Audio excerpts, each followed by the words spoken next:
Give us a little insight as to how you prepare. Did you like read the text many times and analyze it and then read other people? And well, I did read the text a lot, and of course I work on 3 chapters in Matthew and a single one in Luke, plus some other material that's in the Gospel of Luke that was spoken at other times but touched on the same subject.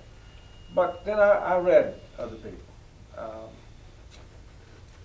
I think John R.W. Stott in his little book Christian Counterculture was significant. However, Carl F.H. Henry was a very important thing. I disagreed with him and some of his conclusions. And I read Lloyd Jones and the expositor, but that man can preach on and on one passage of scripture. Remind me of the brother down in Tennessee, or up in Tennessee, who taught the book of Jude for a solid year, which is quite an undertaking.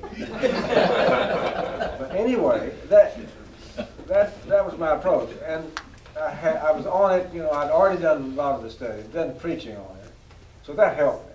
That basic outline was there, my basic approach was there, and it's just a matter of fleshing that out as I went through.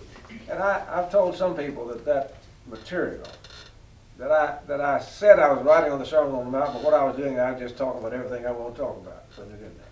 In a measure, I did that. I fleshed it out with ideas and concerns that I had. But anyway, I enjoyed that because I had already run down that road and looked at it pretty carefully. And after that, I had to get to work. That's the first time I ever heard you, was at Thayer Street. It was. I remember that well, and you know, I had never heard of Paul Earnhart.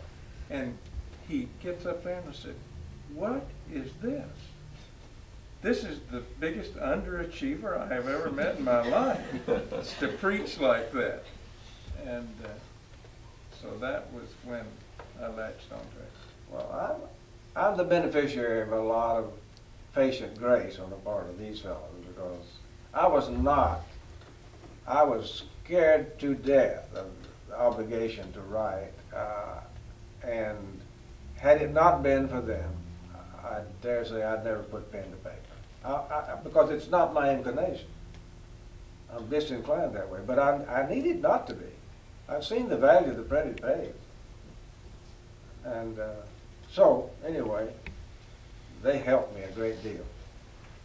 It's certainly a fact that you can't explain the providence of God. And if you can view it at all, it has to be done retrospectively. But I just tend to believe that this whole union of the editors and the ideas that all came together, including and especially with Paul, were providential. Yeah. You send us some royalties. Well, I think I Pay remember handsomely for this. I think I remember the first meeting we had after we started, we came together, and Ed made a comment. Well, Ed, D has certainly found his genre, and Paul has found his. I don't remember saying anything about you and me, but he was convinced that they both found I don't even know what that means.